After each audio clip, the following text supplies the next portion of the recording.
E aí pessoal, para quem não me conhece, meu nome é Daniel e nesse canal aqui eu comento um pouco sobre a minha evolução no mundo do desenho e da arte em si. Esse desenho que eu vou apresentar para vocês aqui agora é um desenho que eu estava fazendo para postar no Halloween, porém acredito eu que eu não vou conseguir terminar a tempo, de postar no Halloween em si. Mas antes de eu apresentar para vocês mais detalhes sobre esse desenho, gostaria que vocês curtissem esse vídeo, se inscrevessem no canal e ativassem o sininho para não perder nenhuma notificação aí dos próximos vídeos. O pincel que eu estou utilizando é o pincel que já vem aqui no Krita mesmo. Se você baixou o seu Krita e ele está com a configuração de fábrica, né? Você vai encontrar esse pincel. É o pincel padrão. Aí que não tem nenhuma modificação nele, tá bom? Agora falando um pouco mais sobre o desenho em si, o que acontece? Eu pensei em um fantasma com a cabeça de abóbora e esse fantasma ele está andando em meio ao cemitério com várias outras criaturas ali, né? Que seriam essas caveiras que estão flutuando ali, estão voando, na verdade, sobre esse cemitério. E o restante dos personagens aqui, eu fiz uma abóbora menorzinha, né? No mesmo estilo, com a mesma pegada dessa abóbora grande, porém, mais com papel de figurante. E fiz também esses morcegos aqui, para complementar a atmosfera ali do cemitério, essa atmosfera de Halloween, né? Eu vou começar aqui a fazer esse desenho pelos desenhos menores mesmo, pra gente ir, pra gente não ter problema com os traços, porque o início do desenho, dependendo, acaba sendo um pouquinho caótico ali, pode ser um pouco caótico, né? Então eu vou começar aqui por esse morcego, que é um dos personagens aqui que são bem simplesinhos e eu quis fazer eles assim mesmo, né? Porque eles não são o foco ali, eles estão mais como um figurante mesmo, né? Mas para complementar essa atmosfera aí do cemitério, né? De um lugar sombrio, macabro. Fiz essas lápidezinhas aqui também, que eu achei que combinou bastante, né? Afinal de contas é um cemitério, então eu acho que faz total sentido. E eu gostei. Indo aqui para essa mini abóbora aqui, eu não vou fazer tantos detalhes nela, eu vou fazer um traço mais simples, porque como ela tá sendo vista de cima, né? E ela já é ela já é pequena, então assim não faz muito sentido eu detalhar muito ela, porque é um objeto que está sendo visto de cima e de longe, né? Porque todos os outros personagens são maiores que ela, e então tá dando para ver ela, mas não tão nítido, né?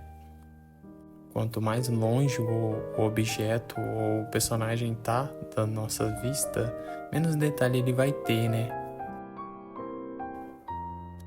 E nesse desenho aqui também, eu tentei trabalhar aí um pouco melhor a perspectiva ali, que é algo que eu já venho estudando já tem um tempinho, né?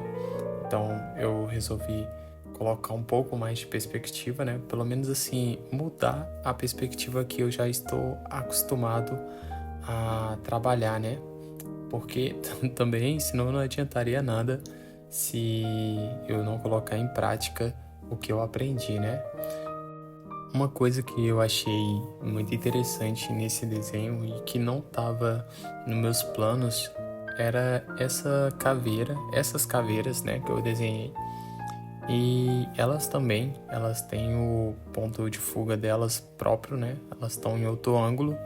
E eu achei que isso deu uma certa, como eu vou dizer assim, uma atmosfera melhor, sabe? Uma coisa como se, por mais que o desenho principal seja a abóbora e ela tá caminhando em uma direção, como as caveiras elas estão flutuando, sabe? Elas meio que não tão ali na mesma linha da abóbora, sabe? Mas porém estão indo pro mesmo sentido. Então assim, eu achei que deu sei lá, eu acho que a gente pode falar um dinamismo aí pro meu desenho. Eu gostei. E aí eu fiz essas chamas também, né? Que está ali contornando elas, né? E eu tentei também ao máximo representar elas assim, não aquele fogo tradicional que a gente, aquela chama tradicional que a gente já tá ali cansado até de ver, né? É sempre é muito clichê utilizar ela daquela forma, então eu quis fazer uma coisa mais assim, um fogo mais espalhado, né? Até mesmo porque elas estão voando em uma direção, elas não estão estáticas, né? Não estão paradas. Aí eu tentei fazer isso em todas, assim, de uma maneira que melhor funcionasse ali para ocasião. E também eu não quis colocar muita coisa demais, por conta que, como esse desenho vai ser um desenho colorido, então algumas coisas eu vou fazer na hora de colorir, né? Alguns efeitos ou até algumas ambientalização ali. Com o colorido ele vai ficar uma coisa mais bonita de se ver. Outra coisa também é interessante como que às vezes a gente faz o rascunho de um jeito. Eu sou até sujeito a falar de rascunho porque eu sempre acho que meus desenhos ficam mais bonitos no rascunho do que no processo em si de finalização, sabe? Então, assim, é interessante como que às vezes a gente muda certas coisas do rascunho para a arte final e às vezes coisas que a gente nem tinha ideia. Por exemplo, o desenho original, no rascunho, na verdade, né? Essa abóbora, ela tava com 2 pernas, eu desenhei as pernas dela ali, porém, no meio do processo, eu vou tirar essas pernas dela e vou deixar ela sem as pernas, né, basicamente. Então, assim, por 2 coisas eu optei por isso. A primeira é que eu não tava gostando muito bem desse ângulo que a perna dela tava. Eu achei que não tava condizente com o restante do corpo dela. Então, assim, ou eu ia fazer um pouco menos, na verdade, né, do pé dela aparecendo. Não, na verdade, eu ia fazer bem menos do pé dela aparecendo, sabe? Só uma beirada. Só que eu achei que não ia ficar interessante. Então, eu decidi só colocar mesmo só esse pano, esse lençol mesmo. E deixar assim, que eu achei que ficou melhor, até mesmo pelo ângulo que a câmera tá pegando, entendeu? Então, eu mostraria pouco do pé dela ou não mostraria nada. E eu optei por não mostrar, sabe? Eu achei que ficou interessante. E no meio das dúvidas também, ela pode ser um fantasma mesmo, só um lençol mesmo, sabe? Sem pernas. Acho que aí também cabe dentro desse desenho. Falando do rascunho, vocês podem ver que algumas horas eu vou estar tirando a camada, né, de baixo, que é a do rascunho, pra ver como é que tá ficando o desenho. E tipo, essa é a hora que eu mais estranho o desenho. Ficou tipo assim, como assim, cara? Não tá do mesmo jeito. Tem uma parte da mão assim, eu falei, nossa, essa mão aqui tá muito tosca. E eu apaguei e refiz ela porque realmente estava muito diferente. Eu só vi isso depois que eu tirei o rascunho, a camada do rascunho, né? E aí eu conserto para ficar melhor assim, né? Mais apresentável, pelo menos naquele momento. E é isso, né? O rascunho acaba sendo bem mais interessante. Não sei por quê. Por ser um desenho mais simples, com linhas também mais simples, eu não vou trabalhar tanto a minha line art.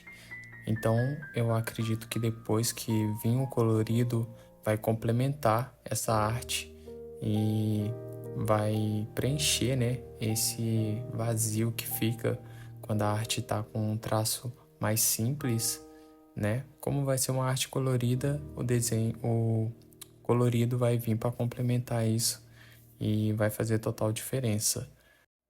Nesse vídeo aqui eu falei mais sobre a minha ideia, né, que era a ideia de Halloween, e falei bem pouco da minha line art. E assim, é claro que depois que eu finalizar aqui alguns traços, eu vou revisar o desenho para ver onde eu posso melhorar, né? Melhorar alguns traços, algumas coisas que eu não gostei. Porque assim, às vezes você vai fazer a line art e não vai ficar bom de primeira. Então é sempre bom você, depois que você terminou ali, você dá um tempinho. Tem gente que, né, flipa o desenho porque nós, né, acostumamos com aquela imagem naquela posição, né, naquele lado. E quando você flipa a imagem, né, você vira a imagem, ou melhor dizendo, né, você espelha a imagem, é como se você estivesse vendo uma imagem ali totalmente diferente, né? Minimamente diferente. Então, seu cérebro já começa a perceber alguns erros, e é bom sempre fazer isso aí, porque você começa a perceber algum traço ali que você pode deixar ele em mais evidência, ou até mesmo melhorar mesmo a estética dele, né? Quem tiver interesse em ver essa arte pronta, eu vou estar deixando na descrição do vídeo um link para ir para minhas redes sociais, que é onde que eu posto minhas artes finais, finalizadas, né? E vocês podem estar me acompanhando lá também. E provavelmente esse vídeo aqui vai ser apenas o processo mesmo de line art, e provavelmente eu devo fazer mais um vídeo aí de eu finalizando, colorindo esse mesmo desenho aqui do Dia das Bruxas. Eu queria ter feito tudo em um vídeo só, porém eu achei que ia ficar muito grande e também muita informação para um vídeo só. Então eu resolvi separar ele em dois, até mesmo porque aí a gente acaba falando sobre coisas diferentes, né? Pintura e line art. Eu não me aprofundei tanto em line art porque eu queria fazer um desenho mesmo para comemorar o Dia das Bruxas, assim. Eu queria fazer um desenho com um tema. Então, assim, eu já aproveitei para mostrar um pouco do processo de finalização. Mas mais para frente, provavelmente, eu devo fazer um vídeo mais detalhado, explicando um pouco mais de como eu finalizo os meus desenhos, né? E passando também algumas dicas, algumas coisas que podem vir a ajudar vocês também nos seus processos de finalização, né? E é isso aí, galera. Muito obrigado por ter chegado até aqui. E valeu, fui.